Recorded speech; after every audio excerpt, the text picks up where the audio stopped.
الحمد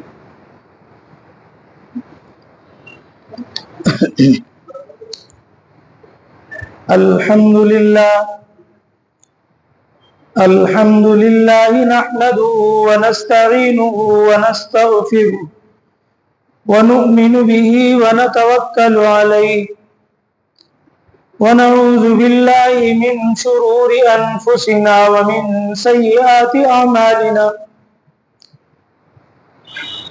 من يهده الله فلا مضل له ومن يضلل فلا هادي له ونشهد أن لا إله إلا الله وحده لا شريك له ونشهد أن سيدنا ومولانا محمدا عبده ورسوله صلى الله عليه وعلى آله وأصحابه وأتباعه أجمعين أما بعد فأعوذ بالله من الشيطان الرجيم بسم الله الرحمن الرحيم ولا تقربوا الزنا إنه كان فاحشة وساء سبيلا وقال تبارك وتعالى يا بني إنها إن تك مثقال حبة من خردل فتكن في صخرة أو في السماء أو في الأرض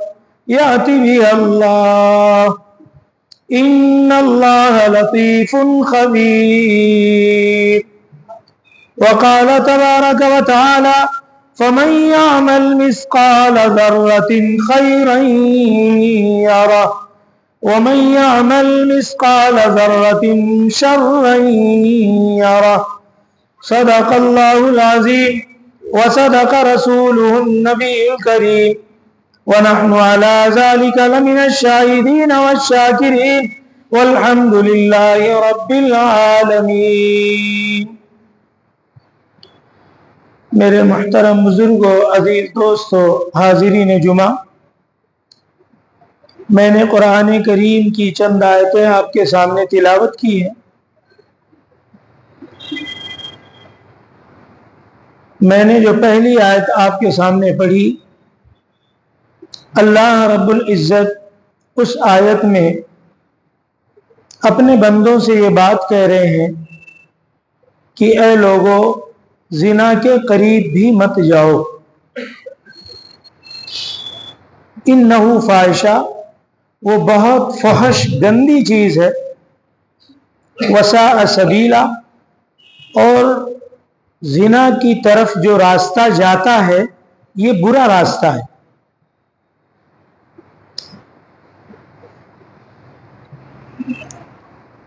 اللہ تعالیٰ نے اپنی اس آیت میں یہ نہیں کہا کہ زنا نہ کرو، بلکہ آپ سمجھنے کی کوشش کریں کہ اللہ تعالیٰ اپنے بندوں کو کتنا پاکیزہ رکھنا چاہتا ہے، کتنا صاف ستھرا رکھنا چاہتا ہے کہ زنا نہ کرو، نہیں، زنا کے قریب بھی مت جاؤ، کوئی ایسا کام نہ کرو کہ جس کی وجہ سے تم زنا کے قریب ہو جاؤ۔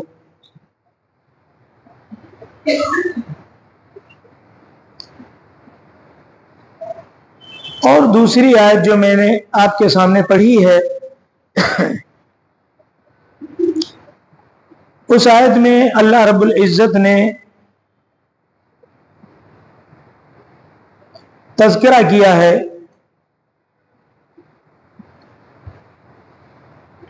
ایک پیغمبر نے اپنے بیٹوں کو نصیحت کی ہے،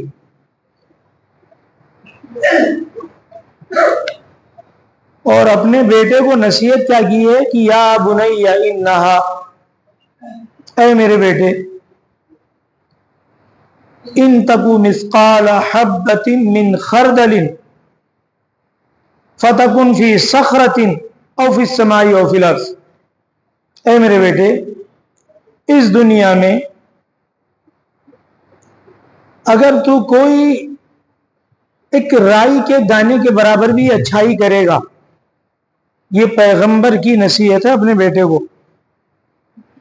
اگر تو ایک رائی کے دانے کے برابر بھی کوئی اچھائی کرے گا تو بھی کل قیامت کے دن اللہ تعالیٰ اسے تیرے سامنے لے آئیں گے۔ اسی طریقے سے دنیا جہاں میں جہاں کہیں بھی تو ایک رائی کے دانے کے برابر چھوٹی سی برائی کرے گا تو اللہ اتنے قدرت والے ہیں، اتنے طاقت والے ہیں کہ کل قیامت کے دن وہ برائی اللہ سے تو چھپا نہیں سکے گا، اور اللہ اس وقت اس برائی کو بھی لے آئیں گے. یاتی بہ اللہ، ان اللہ لطیف خبیر، اللہ بہت لطیف، بہت باریک سے باریک تر چیزوں کو جاننے والے ہیں، اس سے واقف ہیں. یہ ایک باپ کی نصیحت بیٹوں کی تھی، اور یہ نصیحت ہر باپ کو اپنی اولاد کو بار بار کرنا چاہیے. اسے بٹھا کر صاف طریقے سے بتانا چاہیے کہ اے میرے بیٹے، آج تو جوان ہو رہا ہے، گرم خون تیرے اندر دوڑ رہا ہے، تیرے پاس جوانی کی قوت ہے، لیکن کبھی یہ مت بھولنا کہ اللہ تیری حرکتوں سے واقف نہیں ہے. کبھی یہ مت سوچنا کہ یہ کام تو میں اپنے گھر والوں سے چھپ کر رہا ہوں. کبھی یہ تصور نہ کرنا کہ میری اس برائی کا کس کو پتا چلے گا، میں جب چاہوں جس طرح چاہوں برائی کر سکتا ہوں. لیکن آپ نے قرآن کریم کی اس آیت میں اللہ کی یہ بات سمجھ لیا کہ چھوٹی سے چھوٹی برائی بھی اللہ تعالیٰ کل قیامت کے دن سامنے لے آئیں گے. اور آج اللہ تعالیٰ پردہ ہمارے گناہوں پر اس لیے کیے ہوئے ہے کہ اللہ تعالیٰ ستار العیوب ہے. اللہ کے بہت سارے نام ہیں، اس میں سے ایک نام اس کا ستار بھی ہے. ستار کہتے ہیں ہمارے عیبوں پر پردہ ڈالنے والا. ہماری حقیقت سے اللہ واقف نہیں ہے یہ مت سمجھنا، ہم کیا کر رہے ہیں سب اللہ دیکھ رہا ہے، لیکن ہمارے عیبوں پر اللہ کیا کر رہا ہے؟ پردہ ڈالے ہوئے. ستار العیوب ہے، پتہ نہیں چل پا رہا شوہر کیا کر کے آ رہا ہے، بیوی کو پتہ نہیں چل رہا ہے، بیوی باہر کر کے کیا آ رہی ہے، شوہر کو پتہ نہیں چل رہا، اولادیں باہر جا کر کیا کچھ غلط صحیح کر رہے ہیں، باپ کو پتہ نہیں چل رہا ہے. باپ غلط تعلقات قائم کیے ہوئے گھر والوں کو اولاد کو پتہ نہیں چل رہا ہے. لیکن یہ انسانوں کو بھلے نہ پتہ چلے، اپنی فیملی کو بھلے معلوم نہ ہو، اپنے گھر والوں کو بھلے پتہ نہ چلے، اور میں یہ کہتا ہوں ہو سکتا ہے اللہ مرنے تک پتہ نہ چلنا دے، لیکن کبھی یہ مت سوچنا کہ اللہ کو پتہ نہیں چل رہا ہے، کیونکہ قرآن کی آیت میں اللہ نے صاف کہہ دیا کہ سب کچھ ریکارڈ ہو رہا ہے میرے پاس. اور انسان کر کے تو بھول سکتا ہے کہ مثلا میں نے آج گناہ کیا، وہ بالکل نئی عمر تھی، جوانی تھی، نوجوان تھا، اس وقت گناہ کیا تھا. ہو سکتا ہے جوان ہونے کے بعد بھول جائے، ہو سکتا ہے جوانی کا گناہ بڑھاپے میں آنے کے بعد بھول جائے. انسان گناہ کر کے بھول تو سکتا ہے، لیکن اللہ اس کے اس گناہ کو کبھی نہیں بھول سکتا. یاتی بہ اللہ، اللہ نے صاف کہا ہے میں وہ سب لے کے آؤں گا.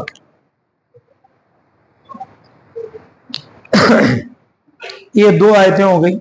تیسری آیت میں نے آپ کے سامنے پڑھی تھی، فَمَن يَعْمَلْ مِثْقَالَ ذَرَّةٍ خَيْرًا يَرَهُ، جو بھی خیر کا کام کرو گے، جو بھی بھلائی کا کام کرو گے، آپ نے لاکھوں صدقہ کیا، ہزاروں روپے زکوٰۃ تقسیم کیے، غریب و بیواؤں پہ خرچ کیا، نماز آپ نے ادا کی، اطاعت خداوندی میں آپ رہے، سب کچھ آپ نے کیا، یا ایک معمولی کام راستے سے تکلیف دینے والی ایک چیز، ایک پتھر کو آپ نے کنارے کر دیا. قرآن کہہ رہا ہے، اللہ کہہ رہے ہیں، اپنی کتاب میں کہہ رہے ہیں کہ یہ تمہارا چھوٹا سا خیر کا کام، چھوٹی سی بھلائی کا کام، یعنی راستے سے تکلیف دہ چیز کو ہٹا دینا. فَمَن يَعْمَلْ مِثْقَالَ ذَرَّةٍ خَيْرًا يَرَهُ، اللہ تعالیٰ اس خیر کو بھی جو تم کر رہے ہو اسے جانتا ہے اور اسے سامنے لے آئے. وَمَن يَعْمَلْ مِثْقَالَ ذَرَّةٍ شَرًّا يَرَهُ، اور تم نے ایک چھوٹا سا برا کام کسی کو نہیں چل پا رہا اور آپ نے ایسے صاف طریقے سے کام کیا کہ بازو میں بیٹھے ہوئے انسان کو بھی پتہ نہیں چلا. آپ ساتھ میں جا رہے ہیں اور آپ نے ایک ایسا کوئی برا کام کیا کہ بغل والے کو پتہ نہیں ہے. آپ کسی جگہ بیٹھے ہوئے اور آپ نے ایسی برائی کا کوئی کام کیا, کسی کو پتہ نہیں چل رہا, لیکن اللہ کہتے ہیں کہ اللہ کو اس کا پتہ چل رہا ہے, اور کل اللہ وہ چھوٹے سے چھوٹا کام سامنے لے آئے گا کہ تم نے یہ کیا کیا. اسی لیے اللہ تعالیٰ نے اپنے پاس آنے والوں کی کیٹیگری بنائی ہے. سب اچھے برے مکس کر کے اللہ کے پاس نہیں لائے جائیں گے. بہت پہلے چھٹائی ہو جائے گی, اور بہت پہلے پورا شارٹنگ کر کے بالکل اے گریڈ کے کون سے انسان ہیں, بی گریڈ کے کون سے انسان ہیں, سی گریڈ کے کون سے انسان ہیں, اچھے نیک کرنے والوں میں ٹاپ لوگ کون ہیں, مڈل کلاس کے کون ہیں, لوور کلاس کے کون ہیں, برائیوں میں کون سے کس درجے کی برائی کرنے والے لوگ ہیں. اللہ تعالیٰ نے قرآن پاک میں سب کچھ واضح کر دیا. اللہ نے فرمایا کہ کل قیامت کے دن پرچہ بٹے گا آپ کے سامنے, نامہ اعمال, اور اس کو ظاہری شکل دی جائے گی. آج اللہ نے اس کو ظاہری شکل نہیں دیا ہے. آج صرف اللہ تعالیٰ نے ہمارے کندھوں پر 2 فرشتے بٹھا دیے, بس ہر کندھے پہ ہیں وہ فرشتے, دائیں اور بائیں. دائیں طرف کا جو فرشتہ ہے وہ صرف اچھائیاں لکھتا ہے. اس کا کام, اس کی ڈیوٹی پیدا ہونے سے لے کے, چونکہ اللہ رب العالمین ہر انسان جو پیدا ہوا تو اس کی ایک ایج ہے بالغ ہونے کی, اس کے سمجھدار ہونے کی. اس وقت تک اس کا کوئی عمل اس طریقے کا نہیں ہوتا ہے جو اللہ کی نافرمانیوں میں ہو جائے, معصوم ہوتا ہے. لیکن جب سے اس کو سمجھداری پیدا ہوتی ہے, جب سے وہ بھلی بری چیزیں دنیا میں سمجھنے لگتا ہے, کیا اچھا کیا برا سمجھنے لگتا ہے, اس وقت سے اس کی لکھاوٹ شروع ہو جاتی ہے. ہر اچھی بری چیز تو دائنی طرف کا فرشتہ اچھائیاں لکھتا ہے, بائیں طرف کا فرشتہ برائیاں لکھتا ہے, اور یہ اس کے آخری سانس تک لکھا جاتا ہے جب تک کہ اس کی موت نہ آ جائے. یہ کیوں اللہ نے کیا؟ حالانکہ اللہ کو سب پتا ہے, اللہ ان فرشتوں کا بھی محتاج نہیں ہے, لیکن اللہ تعالیٰ نے ایک سسٹم بنایا ہوا ہے کہ یہ میرے بندے جن کو میں نے دنیا میں پیدا کیا اور جن کے لیے روزی کا انتظام انہیں دنیا میں کرنے کے لیے نہیں بھیجا کہ تم کماؤ اور انجوائے کرو, اس کے لیے اللہ نے نہیں بھیجا, بلکہ مجھے بتاؤ کہ وہ کتنا بڑا روزی کا دینے والا اور انتظام کرنے والا ہے. تم ماں کے پیٹ میں رہتے ہو, آپ پوچھ لینا ڈاکٹروں سے, جب تک تم ماں کے پیٹ میں رہتے ہو تمہاری ماں کے چھاتیوں میں دودھ نہیں آتا ہے, لیکن جس دن تمہاری ڈیلیوری ہو جاتی ہے, جس دن تم دنیا میں آ جاتے ہو, آپ نرس سے ڈاکٹروں سے پوچھ لینا کہ اسی دن تمہاری روزی کا انتظام اللہ ماں کی چھاتیوں میں کر دیتا ہے. کون ہے اتنا بڑا سسٹم چلانے والا؟ کون ہے ایسی روزی دینے والا؟ ابھی معصوم بچہ کما نہیں سکتا, خود سے دودھ نہیں پی سکتا, اس کو اتنی سکت اور قوت کون دیتا ہے کہ بیٹا تو منہ کی چھاتی پہ منہ لگا, اللہ تعالیٰ تجھے اپنے خزانے سے دودھ عطا کرے گا؟ یہ کون ہے؟ یہ رب العالمین ہے, جس کی صفت ہے کہ سارے جہاں کو پالنے والا, پرورش کرنے والا. ماں باپ بھلے سمجھتے ہوں کہ میں پرورش کر رہا ہوں, یہ سمجھنے کی ان کی بات ہے, پرورش کے پیچھے اصل اللہ رب العالمین کا ہاتھ ہوتا ہے.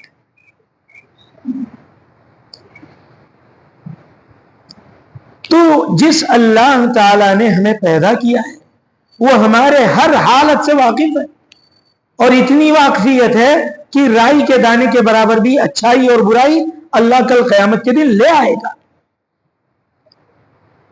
ہم کسی جگہ بیٹھے بیٹھے کسی نامحرم پر ہماری نگاہ پڑ گئی, ہمارے بازو والوں کو پتہ نہیں کہ مولانا کہاں دیکھ رہے ہیں, کسی کو پتہ نہیں چل پایا, مولانا نے بہت خوبصورتی سے چپ چاپ دیکھ لیا, کوئی نہیں جان پا رہا, لیکن اللہ دیکھ رہا ہے, اللہ دیکھ رہا ہے. اس لیے میں نے جو قرآن کریم کی یہ آیات آپ کے سامنے رکھی, دیکھیے پوری دنیا میں حیوانیت, شیطانیت, شہوانیت یہ غالب آ چکی ہے. انسان اب انسانیت کی صفت سے گر کر حیوانیت میں شمار اس کا ہو چکا ہے, درندہ انسان بن گیا ہے. آپ آئے دن اب تو ہمارے ملک بھارت کی خوبصورتی بھی ختم ہوتی جا رہی ہے. آئے دن آپ میڈیا پر، پیپروں میں، نیوز چینلوں پر روز دیکھ رہے ہیں کہ وہ کیسا انسان جو 3-4 سال کی بچی سے اپنی خواہشات مٹاتا ہو، وہ کیسے پڑھے لکھے ڈاکٹرز کہ جو اتنا سمجھ، جن کو نالج اللہ نے دے دیا کہ وہ اچھے قسم کے ڈاکٹر بن گئے، اور وہ ایک لیڈی ڈاکٹر پر 20 سے 25 لوگ ریپ کرتے ہوں. یہ کیسی انسانیت ہے؟ کیا ان کو سمجھ نہیں؟ اتنا علم انہوں نے حاصل کر لیا، ڈاکٹر لیول پہ پہنچ گئے، لیکن درندگی وہی برقرار ہے. آئے دن ہمارے ملک بھارت میں آج اس قسم کے قصے ہو رہے ہیں. اس لیے اسلام کے ماننے والوں یہ بات کان کھول کر سن لو کہ اللہ رب العالمین نے، یہ ہماری حکومتیں ان باتوں کو روکنے پہ ناکام ہیں. یہ نہیں کر پائیں گے اور نہ یہ کرنا چاہیں تو روک پائیں گے.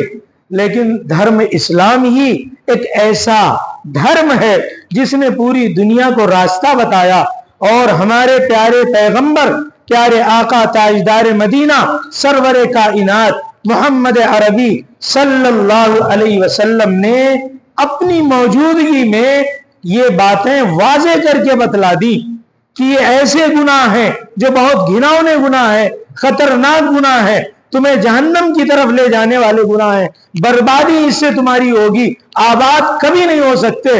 اس لیے اے دھرم کے ماننے والوں، مذہب اسلام پر عمل کرنے والوں، دنیا کیا کر رہی ہے اس کی طرف نظر نہ دوڑاؤ. تم انسان بن کر زندگی گزارو، تمہارے اندر انسانیت رہنا چاہیے. تم اس جیسے برائی کے قریب بھی جانے سے جب اللہ نے روک دیا تو تم ایسے گھناؤنے کام نہ کرو.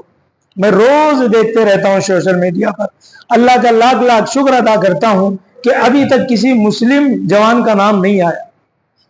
ابھی کل ہی کی رپورٹ ہے، 3 سال 3.5 سال،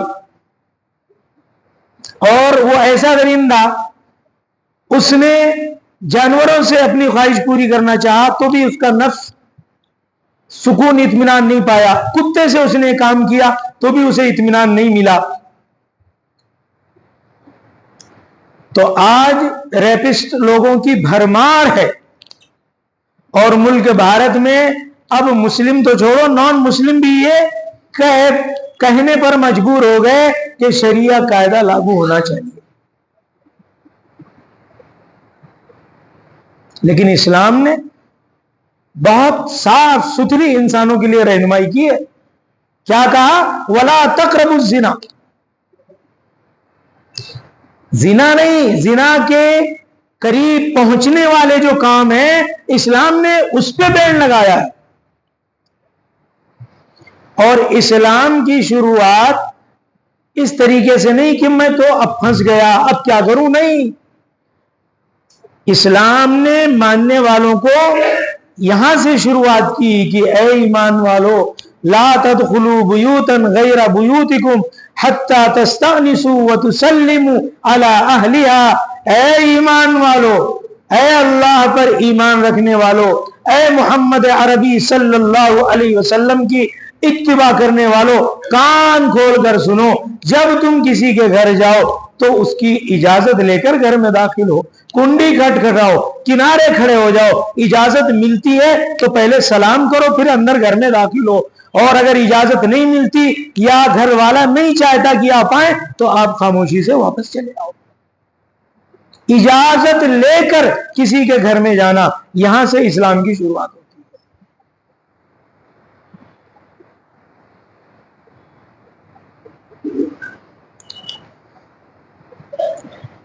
طارق بن زیاد فوج لے کر چل رہے ہیں ملک فتح کرنے کے لیے. اندلس کو انہوں نے ہی فتح کیا، فتح اللہ نے ان کے ہاتھ پہ اندلس کی فتح کی. ایک جگہ وہ بڑے پریشان ہو گئے. پریشانی ان کی یہ تھی کہ انہیں ایک ایسے علاقے سے فوج کو لے کر گزرنا تھا جہاں عیسائیوں کی بہت بڑی آبادی تھی، اور اسی درمیان سے انہیں گزرنا ہے. اس بنیاد پر وہ یہ پریشان ہوئے کہ فوجی ہیں، جوان ہیں، سب اٹھے کٹھے ہیں، نظر بہک سکتی ہے. عیسائیوں نے جس راستے سے ان کا گزر ہونا تھا، دونوں طرف انہوں نے بالکل کم کپڑے پہنا کر عیسائی چھوٹی چھوٹی ینگ لڑکیوں کو انہوں نے کھڑا کر رکھا تھا. پریشانی، دنیا سے فتح کر لینا آسان تھا، لیکن کہنے لگے جوان ہیں، گرم خون ہے، یہ کیا کریں گے؟ تو اس پریشانی میں انہوں نے خط لکھا امیر المومنین رضی اللہ تعالی عنہ کو.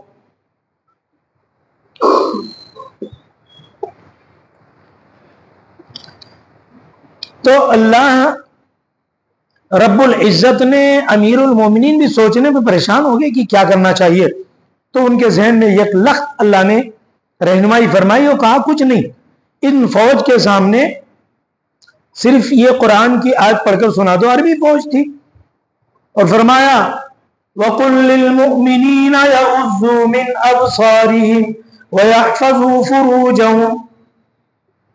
یہ آیت سنا دو فوجیوں کے سامنے. چنانچہ طارق بن زیاد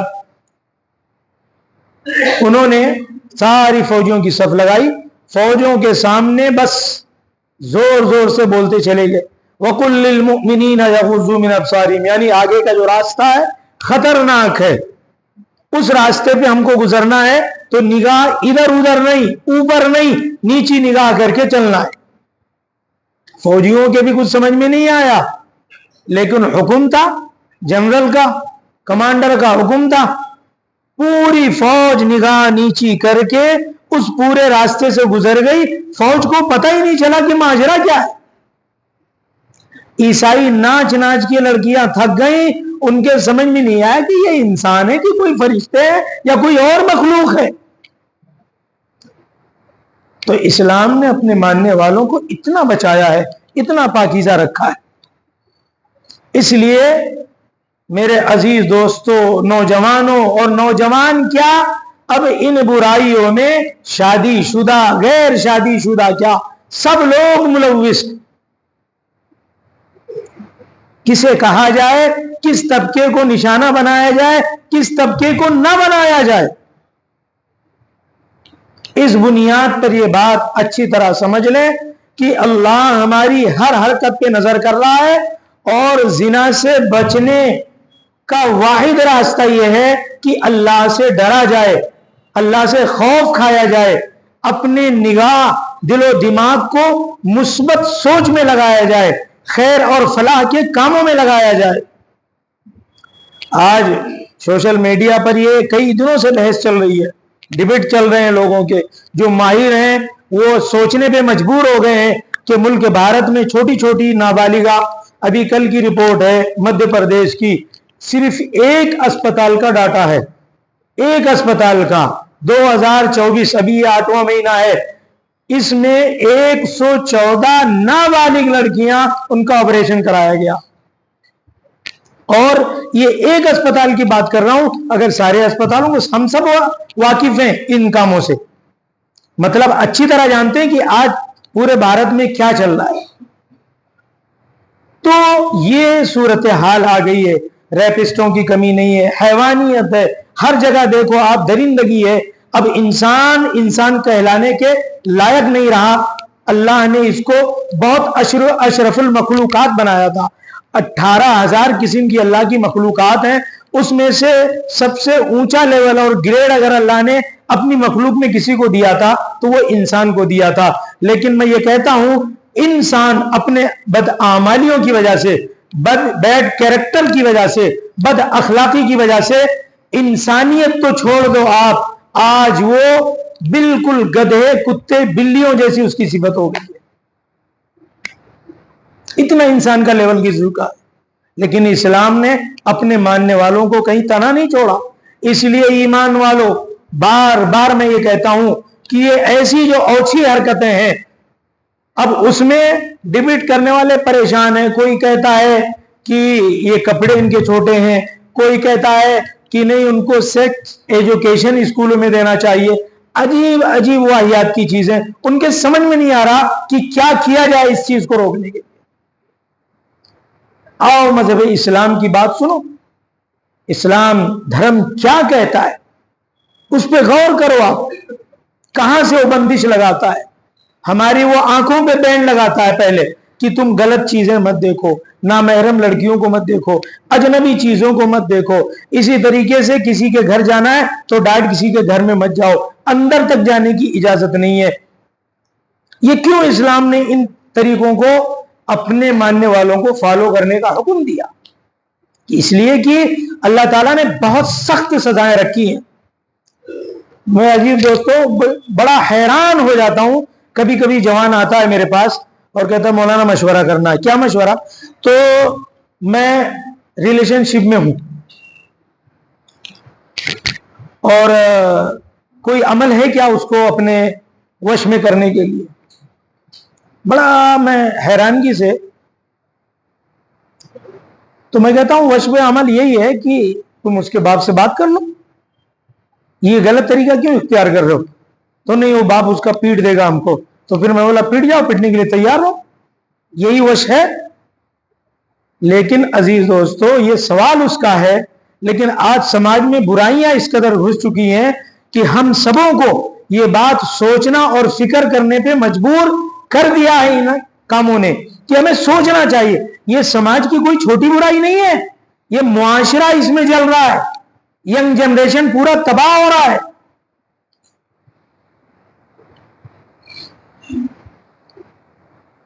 میں کان کھول کر سن لو، وہ لوگ جو کہتے ہیں کہ میرا ریلیشن شپ چل رہا ہے، میری گرل فرینڈ ہے، میرا بوائے فرینڈ ہے، یہ جو چیزیں چل رہی ہیں یہ اللہ کے نظروں میں اتنی بری اور گندی چیزیں ہیں، کوئی اچھی چیز نہیں ہے۔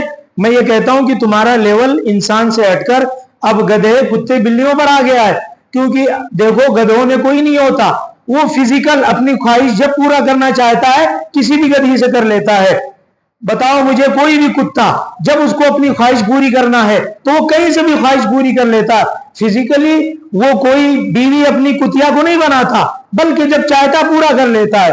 اگر انسان غلط ریلیشن قائم کرتا ہے، اگر انسان کسی گرل فرینڈ کے ساتھ اپنی یہ خواہشات پوری کرتا ہے تو میں اس میں اور اس کتے کتیا میں کوئی فرق سمجھتا ہی، کوئی فرق نہیں ہے اس کا۔ بھائی وہ کوئی گدھا اپنی گدھی کو بولتا ہے کہ تم میری بیوی ہو، میرا حق ہے؟ کوئی کتا ایسی کتیا سے کرتا ہے؟ کوئی یہ جتنی اوچھی حرکتیں ہیں، نوجوانوں خاص طور سے کہتا ہوں، اگر تم کسی گرل فرینڈ کے چکر میں ہو، کہیں ریلیشن شپ تمہارا چل رہا ہے تو یہ اللہ کے واسطے اللہ سے ڈر کر، اللہ سے خوف کھا کر، دنیا کچھ نہیں کرے گی تمہارا۔ کیوں؟ اور یہ بھی بتا دوں کہ اللہ تعالیٰ نے دنیا میں اس طریقے پر کوئی اللہ تمہیں دکھلائے گا نہیں کہ تم کیا کر رہے ہو۔ کیوں؟ میں نے شروع میں کہا کہ اللہ چھپا رہا ہے، پردے میں ڈال رہا ہے تمہاری حرکتوں کو۔ لیکن ایک بات ہے کہ سزا اس پر بہت سخت ہے، سزا ضرور ہے۔ اور میں نوجوانوں کی بات کیا کروں، شادی شدہ عورتیں، بات جب کانوں تک آتی ہے تو رونگٹے کھڑے ہو جاتے ہیں کہ بتاؤ زنا سے بچنے کا راستہ اللہ نے، پیارے آقا جناب محمد رسول اللہ صلی اللہ علیہ وسلم نے کہا کہ بھئی نکاح کر لو، زنا سے بچ جاؤ گے، نکاح کر لو۔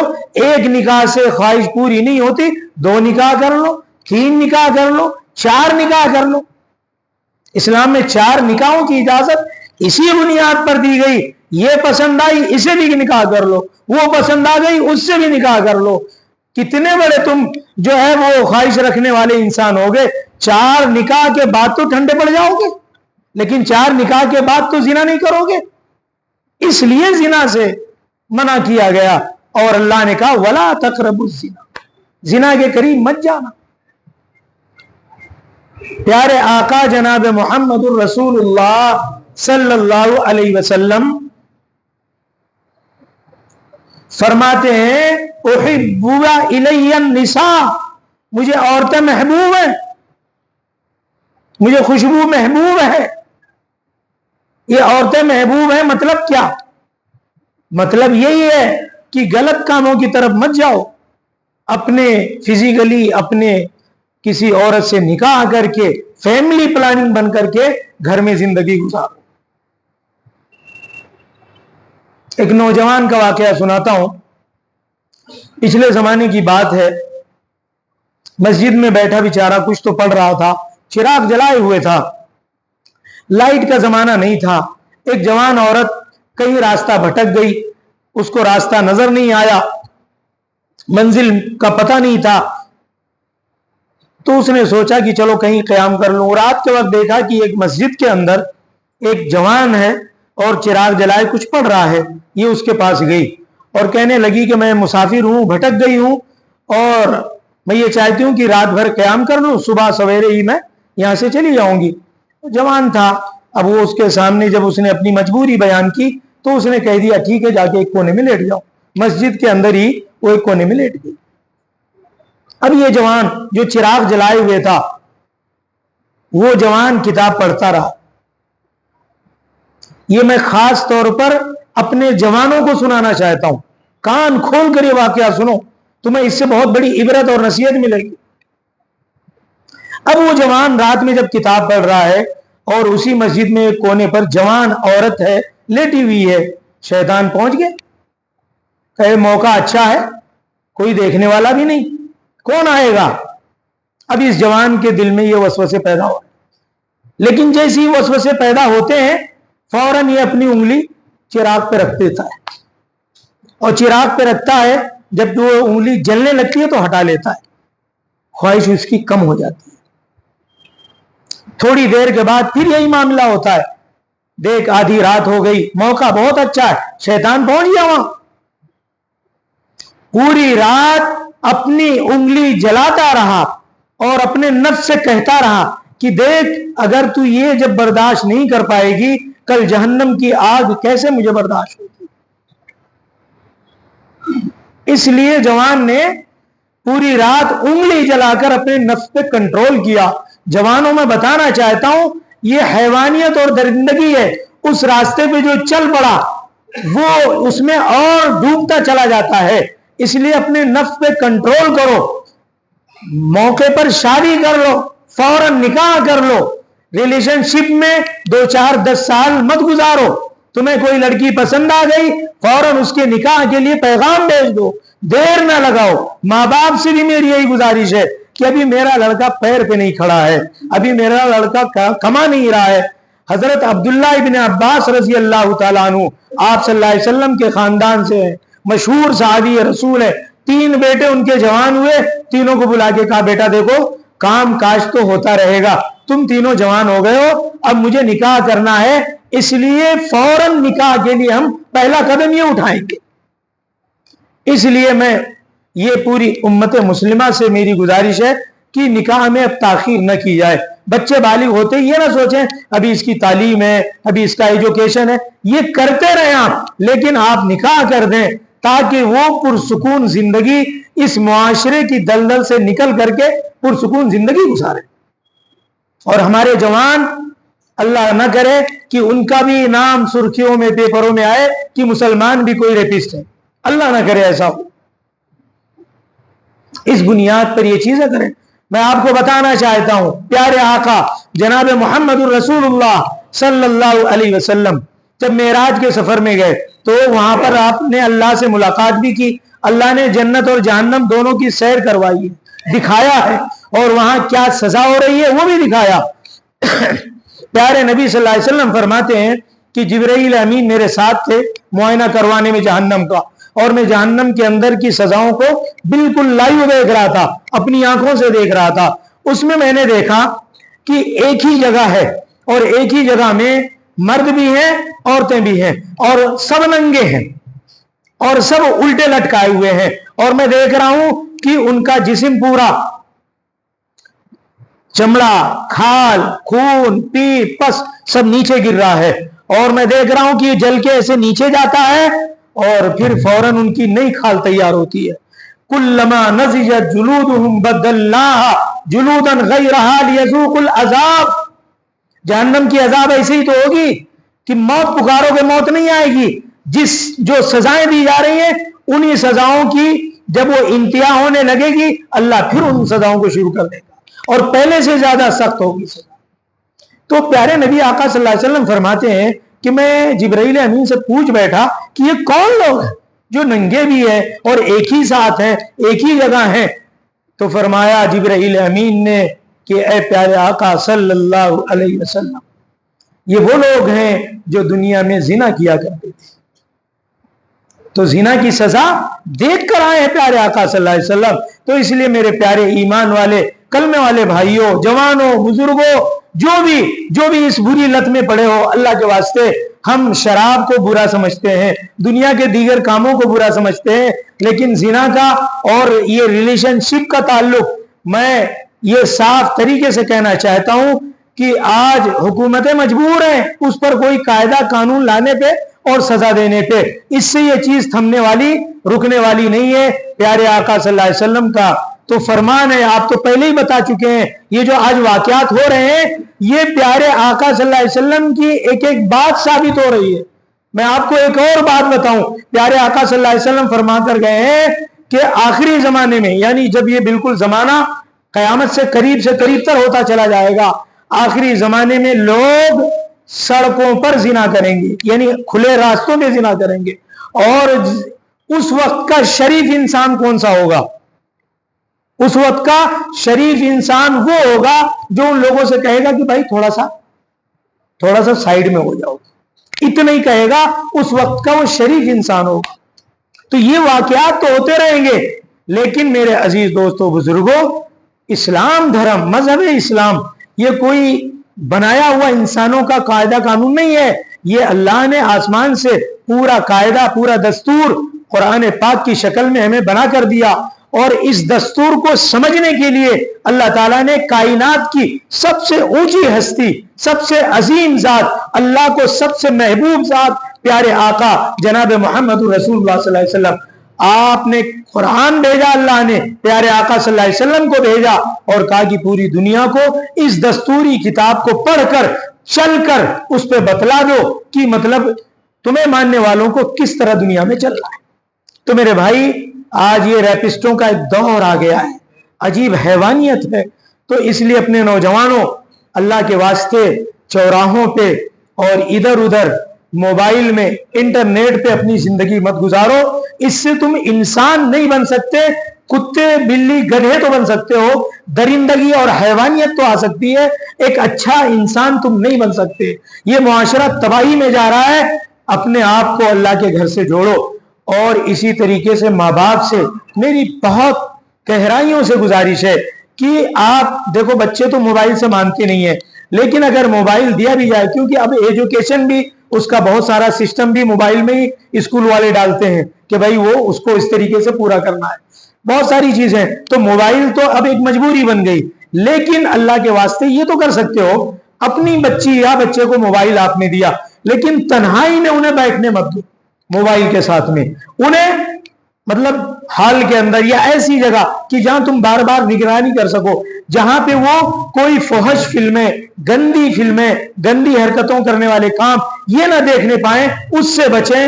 اور روزانہ سے اپنے گھر میں بیٹھ کر تھوڑا سا بچوں کے ساتھ کونسلنگ کرو، پیار محبت کرو، ان سے پوچھو کیا پڑھ کر آئے، کیا چیز ہو گئی تھوڑی۔ یہ انسان بھی کیا کرتا ہے، جاب شاپ کے چکر میں میرا خیال ہے برسوں گزر جاتے ہیں، اپنے بچوں سے وہ قریب نہیں ہو پاتا، گھر میں رہ کر بھی بچوں کی قربت نہیں مل پاتی ہے اس کو۔ اس بنیاد پر میرے عزیز دوستو دھیان دو، بقیہ کوئی گورنمنٹ، کوئی حکومت ان برے کاموں سے روکنے آنے والی نہیں ہے۔ اللہ کے واسطے یہ جو اللہ نے قرآن بنایا، دستور دیا، پیارے آقا صلی اللہ علیہ وسلم کی صاف ستھری زندگی دی، اس زندگی کو اپنانے کی، گھروں میں اس کو فالو کرنے کی ضرورت ہے۔ اللہ کے واسطے یہ سارے کام ہمیں فرض عین سمجھ کر کرنا چاہیے۔ سنت، نفل، مستحب کا درجہ اب میں نہیں دے رہا ہوں، اب میں یہ فرض عین کا اس کا درجہ ہے کہ مطلب آپ بقیہ اور دینی امور، دینی کام یقیناً کریں وقت نکال کے الگ الگ انداز سے، لیکن پہلا کام، ضروری کام، فرض عین کام اپنے گھر کی نگہبانی اور رکھوالی کو سمجھیں۔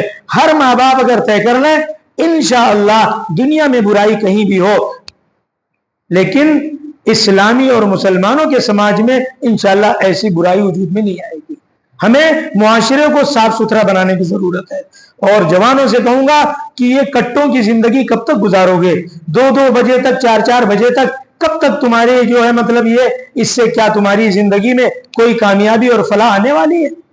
اللہ کے واسطے گھروں میں جاؤ. بڑی حیرت ہوتی ہے کبھی کبھی جب دیر رات سے کہیں گزرنا ہو کسی کام سے تو پورا محلہ، اپنے مسلم لڑکوں کی بات میں کر رہا ہوں کہ پورا محلہ جاگتا رہتا ہے، سب باہر بیٹھ کے گیم کچھ بھی الٹی سلٹی چیزیں موبائل پہ دیکھتے رہتے ہیں. یہ ساری تباہی کا اور بربادی کا سبب جو بنا ہے یہ انٹرنیٹ اور آپ کا موبائل ہے.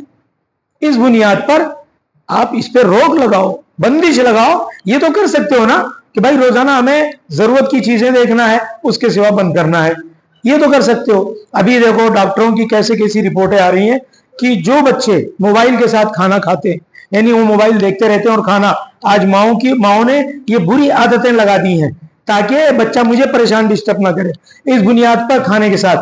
تو جب وہ کھانے کا نوالا کھاتا ہے اور اپنی آنکھوں سے جب موبائل کی اسکرین پہ دیکھتا ہے تو موبائل کی اسکرین سے ایک زہریلا مادہ یہ نکلتا ہی نکلتا ہے. کبھی بھی آپ دیکھو تو اس کا ریڈیشن جو نکلتا ہے وہ ہمارے آنکھوں کے دوارا ہمارے اندر جسم میں سرایت کرتا ہے. ہمارے اندر کے جو مضبوط بنانے والے باڈی کو بیکٹیریا ہیں، کیڑے ہیں جن کو ہم جراثیم کہتے ہیں، ان کو وہ مارتا ہے. اس کے زہر کا ایفیکٹ اتنا ہوتا ہے اور بعد میں جب ہماری فائٹ دینے کی قوت بدن کی کمزور ہوتی ہے تو کینسر کی شکل میں وہ مادہ باہر آتا ہے. آج کینسر جو بہت زیادہ بڑھ رہا ہے اس کی بنیادی غلطیاں ہم انسان ہیں، ہماری وجوہات ہیں. ہم نے اپنی لائف غلط طریقے پر ڈال لیا ہے. کھانا ہم سنت کے مطابق نہیں کھائیں گے، ہم صبح سنت کے مطابق نہیں اٹھیں گے، ہمارا سونا سنت کے مطابق نہیں ہے. زندگی ہماری عجیب چینج ہو گئی ہے. ہم سونے کو دوپہر تک لے گئے اور رات کو جاگنے کو آدھی رات ختم کر دیتے ہیں. تو یہ سسٹم اللہ تعالیٰ نے ایک فطری نظام بنایا ہے. رات کو اللہ نے پورے قرآن میں کیوں بتایا کہ رات بنایا ہے سونے کے لیے، آرام کے لیے، دن بنایا ہے روزی روٹی کے لیے، لیکن وہ انسان ایسا کرتا ہی نہیں. تو اللہ سے بغاوت جب کرو گے، اپنی نیچرل زندگی تباہ کرو گے تو یقین جانو آپ سکھ میں نہیں رہ سکتے. یہ فطرت کے خلاف بغاوت ہے. یعنی نیچرل جو زندگی اللہ نے ہماری بنائی اس کے خلاف ہم جا رہے ہیں. تو اس کے خلاف جب جائیں گے تو دنیا میں بیماریاں بھی جنم لیں گی، ہماری زندگی پہ اثر ہوں گے. اور یاد رکھو سب سے قیمتی چیز اس دنیا میں ہمارے پاس کیا ہے؟ سب سے قیمتی چیز کیا ہے؟ جس کے پاس گولڈ بہت تجوری میں رکھا ہوا ہے وہ ہے، جس کے پاس ہیرا ہے، جس کے پاس دولت ہے، جس کے پاس دنیا کی انجوائے کرنے کی ساری چیزیں، وہ قیمتی. سب سے قیمتی چیز صحت ہے. صحت ہے تو سب ہے. اس لیے پیارے آقا سے فرمایا کہ 2 نعمتیں ایسی ہیں کہ جن کی قیمت نہیں آپ ادا کر سکتے، انمول جس کو بولتے. اس میں سے صحت ایک نمبر پہ کہ صحت کو بچاؤ، اور صحت کو بچانے کے لیے فطری نظام پہ چلنا ہوگا. اللہ نے جو سسٹم دیا، پیارے آقا صلی اللہ علیہ وسلم کی جو اصول ہیں، سونے کے آداب، کھانے کے آداب، پینے کے آداب، تجارت کے آداب، زندگی گزارنے کے آداب، جب تک مسلمان اپنے گھروں میں ان چیزوں کو نہیں لائے گا اللہ کی قسم سکون میں نہیں آ سکتا. اور یہ سب بند کرو، سسٹم چالو کرو، سنت کے مطابق زندگی گزارو، انشاءاللہ مکمل کامیاب زندگی رہے گی. اللہ تعالیٰ ہم سبوں کو عمل کی توفیق